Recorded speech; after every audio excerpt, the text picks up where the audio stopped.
Bismillahirrahmanirrahim. Assalamualaikum warahmatullahi wabarakatuh. Alhamdulillahirabbil alamin. Wassalatu wassalamu ala sayyidil mursalin wa ala alihi wa sahbihi ajma'in. Pada kesempatan kali ini selamat berjumpa kembali kepada pemerhati ilmu spiritual. Hari ini saya akan membahas tentang dasar-dasar ilmu spiritual, di mana dasar-dasar ilmu spiritual sering terlupakan. Jadi banyak hal, banyak padepokan, banyak pengijazahan, istilahnya bahasanya gemblengan. Saya pernah juga mencoba mengambil gemblengan di mana kita akan diberikan beberapa kapsul ijazahan. Ya, ceritanya seperti itu, kemudian menjadi guru maha guru.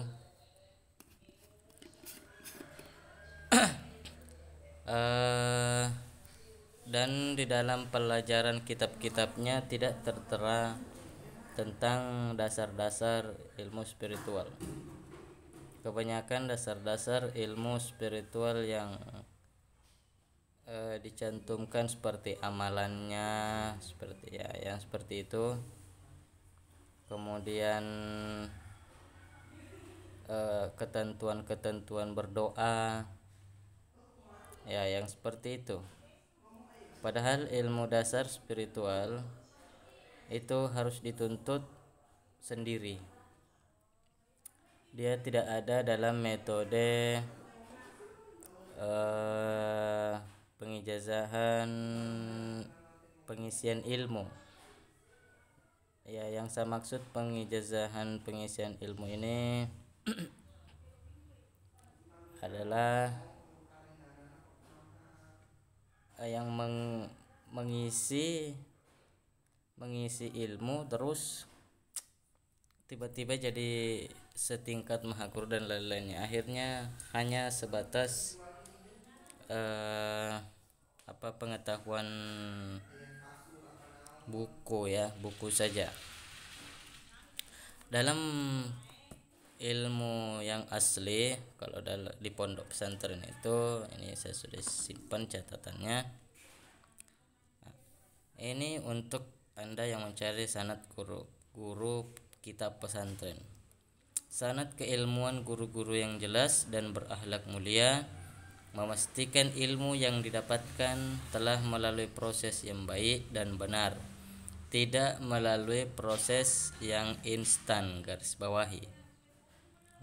Tidak melalui proses yang instan. Artinya tidak ada metode pengijazahan ilmu. Yang dimaksud pengijazahan di sini adalah gemblengan yang instan. Itu tidak ada. Yang ada adalah pengijazahan ilmu.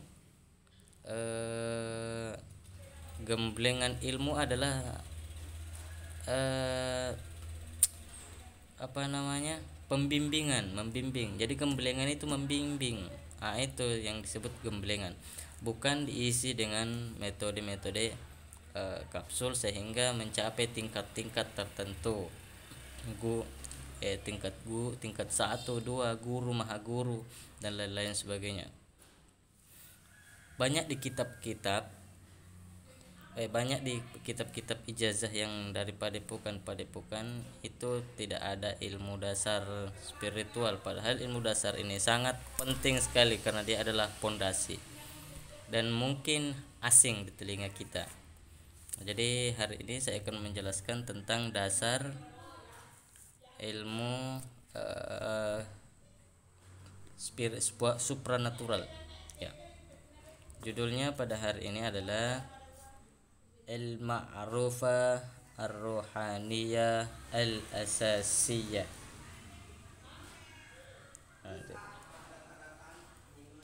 Jadi ini judulnya adalah Al-Ma'rufah ar-ruhaniyah al-asasiyah. Al-ma'rufatur ruhaniyatil asasiyah. Dasar-dasar ilmu ruhani. Yang pertama, dasar yang paling penting dalam ilmu ruhani adalah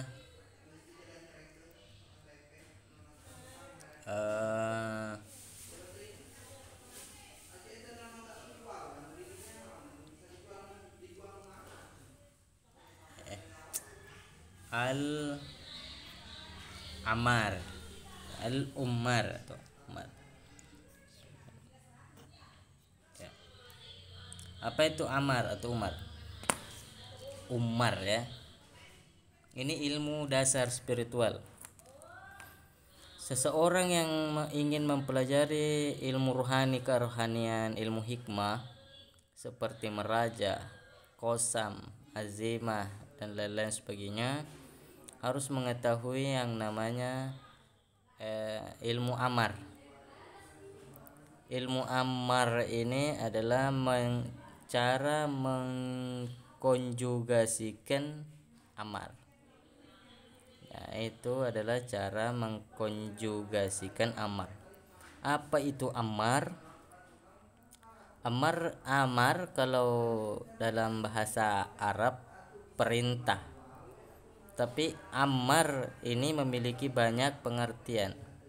Sama seperti bahasa Indonesia yang disebut dengan bisa.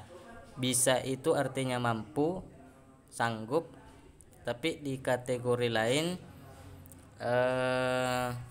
racun. Ya, artinya racun. Sama dengan amar. Amar ini arti yang dalam ilmu spiritual adalah penghuni, penjaga. Jadi dia adalah jenis kodam jin, yang dimana jin ini menguasai sebuah tempat. Dia adalah hak atau pemilik tempat.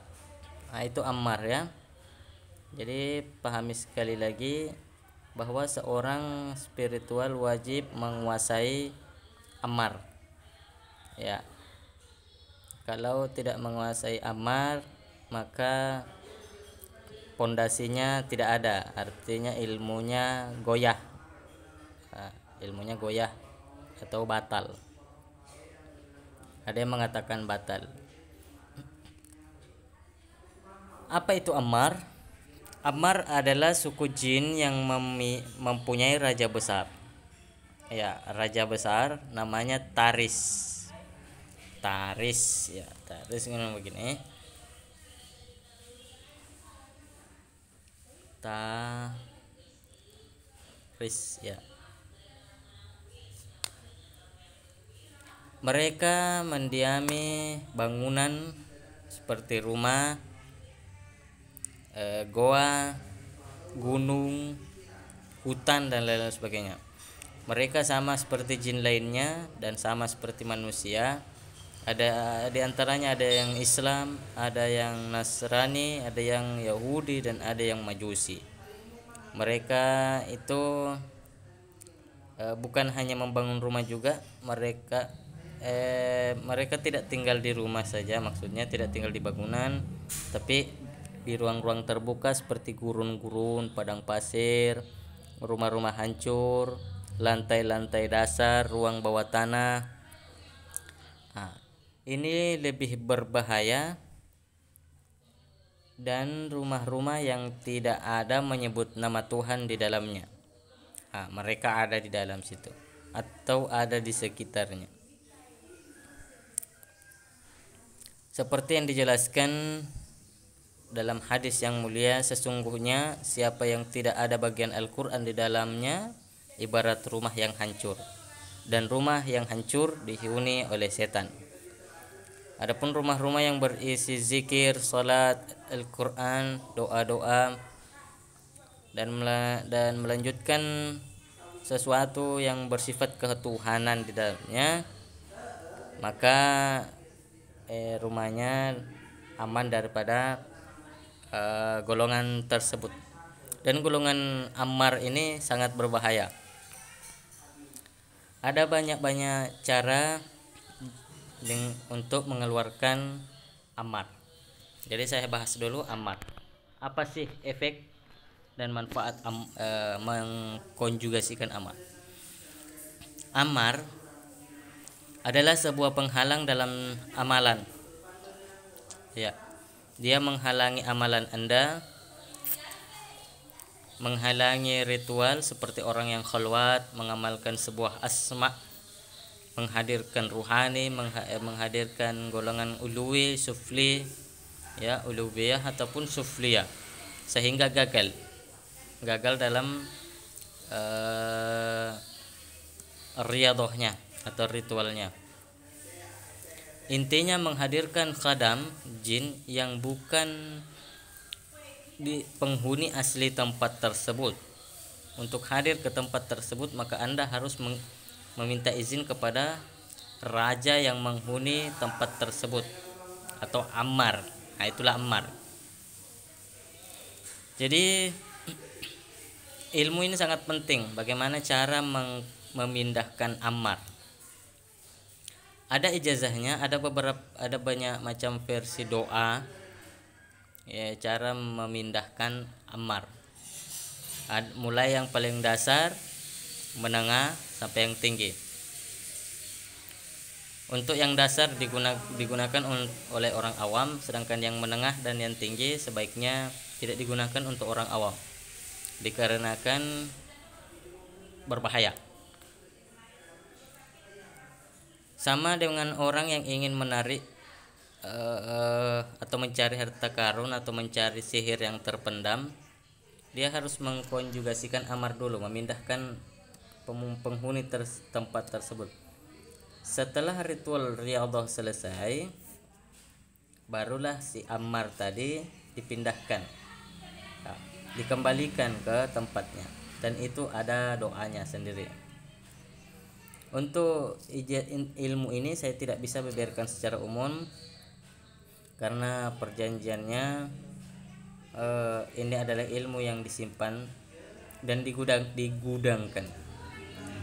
Seseorang bisa memilikinya apabila ia benar-benar serius ingin memiliki ilmu tersebut dan keseriusannya dibuktikan daripada orang-orang yang menuntut ilmu.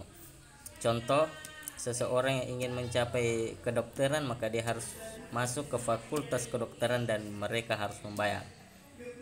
Dan jika seseorang ingin ilmu ini, maka Anda harus memaharkan ijazah ilmunya. Ilmu dasarnya, yang dasar itu ijazahnya 350.000. Ya, 350. Yang menengah dengan yang tinggi 550.000. Dan yang pastinya digembleng, ya, saya akan membawahi apabila ada yang tidak paham sampai betul-betul paham, dan jika sudah paham berarti penggemblengan selesai.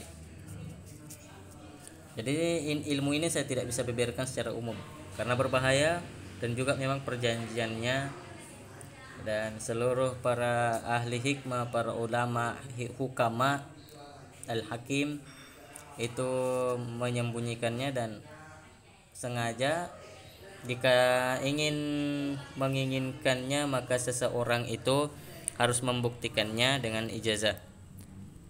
Di situ tanda bahwa orang itu serius, bukan sekedar ingin saya mau coba, tidak.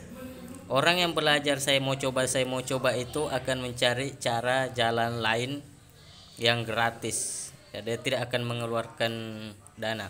Tapi seseorang yang betul-betul ingin memiliki ilmu tersebut dan bukan untuk mencoba, benar-benar serius ingin memilikinya, maka dia akan memperjuangkannya. Nah, jadi itu adalah ilmu ammar. Ilmu ammar ini sangat jarang, bahkan 90% terlupa. Ya, bukan terlupa lagi, bahkan tidak diketahui. Ya, 90% ini tidak diketahui. yang mengetahui paling biasanya dari ustadz-ustadz di pondok pesantren. Ya, beberapa, bukan berarti tidak ada yang tahu, ada yang tahu. Cuma saja tidak umum, apalagi di padepokan-padepokan yang kebanyakan ditemukan sangat jarang membahas tentang ini. Ya, sangat jarang. Jadi bukan berarti tidak ada yang tahu, ada juga yang tahu, tapi kebanyakan tidak tahu.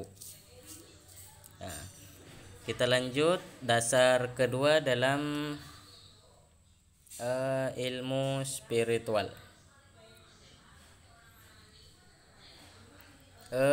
Dasar kedua adalah al-kasyaf.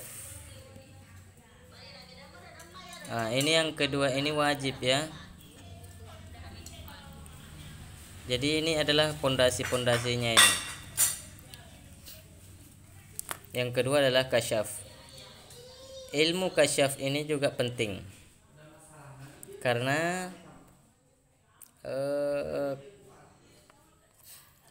beberapa kasus tidak ada yang mengajarkan ilmu kasyaf. Padahal dalam dasar ilmu spiritual adalah kasyaf.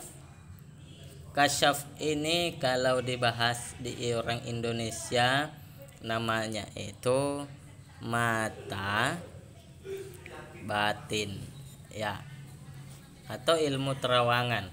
Tapi sebenarnya kalau dalam versi hikmah ini bukan ilmu terawangan, tapi memang mata kita atau batin kita ya, ada yang sampai tahap matanya, memang ada yang sampai cuma tahap batinnya atau hatinya saja.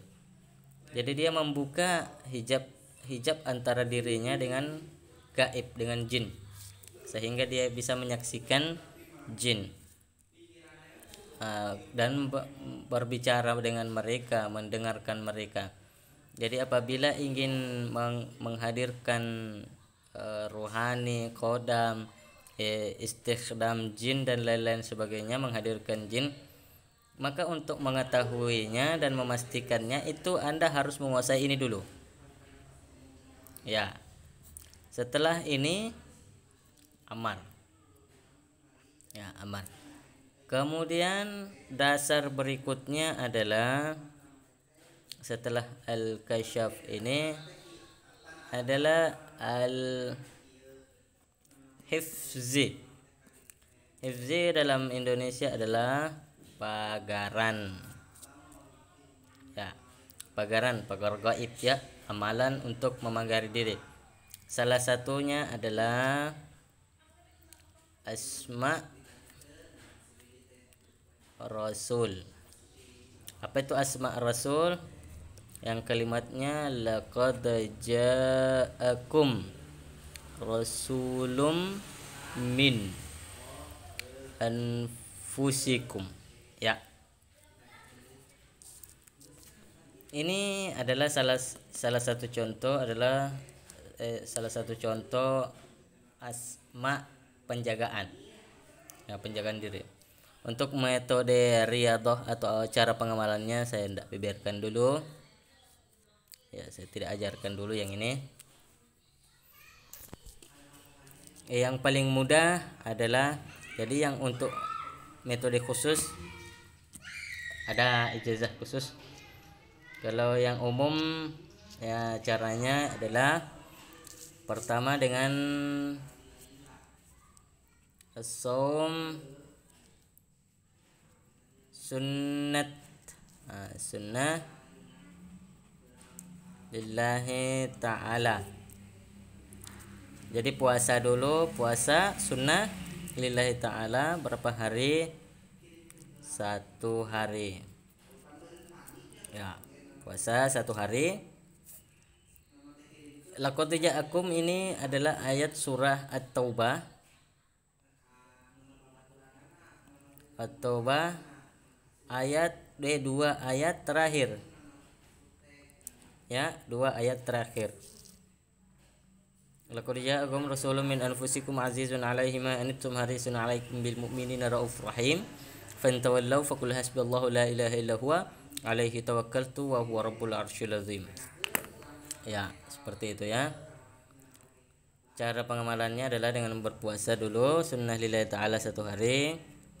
Jadi si pengamal ini wajib sholatnya tidak bolong. Sesudah sholat subuh, sesudah sholat wajib ya, subuh, zuhur, asar, maghrib, isya, itu dibaca sebanyak 7 kali. Kemudian malam hari sholat hajat, ya, sholat hajat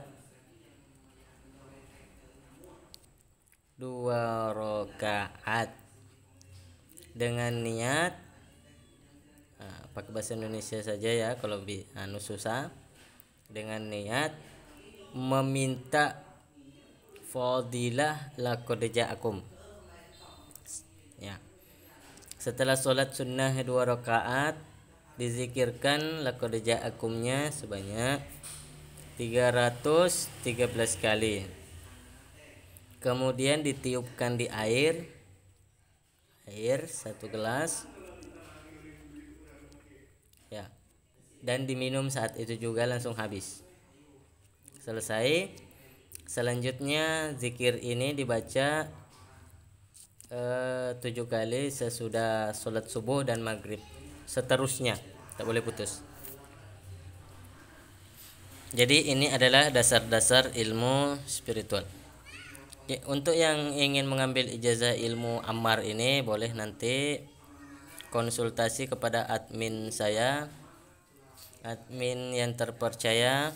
Nomor pertama adalah ini admin saya dengan mahar asli, tidak ada perubahan, jadi dia belum termasuk reseller tangan kedua, langsung ke saya dan tidak ada perubahan mahar termasuk benda, ijazah dan lain-lain sebagainya. Itu 0853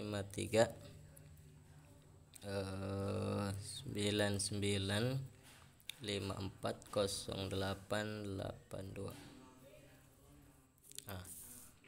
Ini admin saya tangan pertama ya. Jika ingin mengambil ijazah langsung sini. Kemudian al-kasyaf. Untuk al-kasyaf ilmu dasarnya nanti yang paling mudah saya akan ajarkan di episode berikutnya. Tapi untuk yang khusus, metode khusus, bisa minta ijazahnya juga. Nah, ini tidak mahal, 100.000 ini maharnya. 100.000. Ini kasyaf khusus ya, maharnya 100.000 jika menginginkannya. Kemudian kita lanjut kepada pembahasan ilmu Ammar lagi. Ilmu Ammar ini adalah ilmu yang sangat penting, sangat penting sekali. Karena di dalam menghadirkan kodam seperti amalan menghadirkan jin, mengundang jin, entah itu istikhdam Maimun, Mikail, Ruqyail, Dardayail, Aniyail dan lain-lain sebagainya. Kemudian istikhdam tentang jin Zauba'ah, Maimun, Ahmar, Abul Haris, Abu Murrah ya. Untuk menghadirkannya itu ya, termasuk seperti mengamalkan yang terkenal di Indonesia adalah mendatangkan jin Aba Yusuf ya, Aba Yusuf ya. Bagaimana supaya tidak gagal dan berhasil, ini adalah syarat pertama, Ammar. Setelah Ammar didukung oleh ilmu perbintangan, ilmu falak, waktu-waktu, mengatur waktunya. Jadi dasar keempat adalah ilmu falak ya. Dasar keempat ini adalah ilmu falak. Ilmu falak ada banyak. Ilmu falak tentang membuat wafak, ilmu falak tentang perhitungan arah. Nah, jadi yang saya maksud di sini adalah perhitungan arah, perhitungan bintang, di mana jam-jam dalam 1 hari itu jamnya ini mustari, komar, zuhro. Ya, kapan dia waktu Jupiter, kapan dia waktu Venus, kapan dia waktu Mars, kapan dia waktu bulan, kapan waktu matahari, dan lain-lain sebagainya. Setiap bintang mewakili jinnya masing-masing, rajanya masing-masing, raja jinnya ya maksud saya, dan mewakili setiap malaikatnya masing-masing. Ingatlah wahai sekalian penggemar dan penyimak bahwa untuk menghadirkan khadam, raja-raja, yang saya maksud ini jin sufliyah ya, disebut raja-raja, jangan pernah memanggil uluwi atau tingkat atas, karena mereka itu lebih besar dan sufliyah akan takut untuk hadir ya, mereka tidak bisa hadir. Jadi sekian dulu mungkin dari saya, pengetahuan dari saya. Tidak lupa untuk amalan Ammar ini, saat menghadirkan jin gunakan bukhur-bukhur yang tepat ya, karena itu mendominasi keberhasilan Anda. Oke, wallahu a'lam bisawab, Allahul muwaffiq. Semoga bermanfaat. Jangan lupa di like, jangan lupa di subscribe, dan jangan lupa untuk sekali tontonan dibayar dengan Al-Fatihah 1 kali saja dengan ikhlas lillahi ta'ala. Dan tidak lupa juga saya berterima kasih kepada seorang spiritual dari tanah Bogor yang bernama Hafiz Baihaqi, yang telah menyumbangkan dananya sebesar, kami rahasiakan dikarenakan meminta untuk dirahasiakan dari dulu untuk jumlahnya, dan dana Anda saya sudah masukkan di dalam celengan khusus yang dimana saya simpan semua dulu, dan saat total dana nanti akan saya arahkan ke tempat yang sepantasnya. Jadi saya kumpul-kumpul dulu sedikit demi sedikit, walaupun tidak banyak, sesungguhnya sesuatu yang sangat ikhlas yang dimampukan hari itu, dalam sedekahnya Allah akan ganti dengan rezeki yang berlipat di dunia dan di akhirat. Terima kasih telah berdana untuk sedekah kepada anak-anak yang membutuhkannya daripada yatim-yatim dan mu'allaf. Sekali lagi sekian dan terima kasih. Assalamualaikum warahmatullahi wabarakatuh.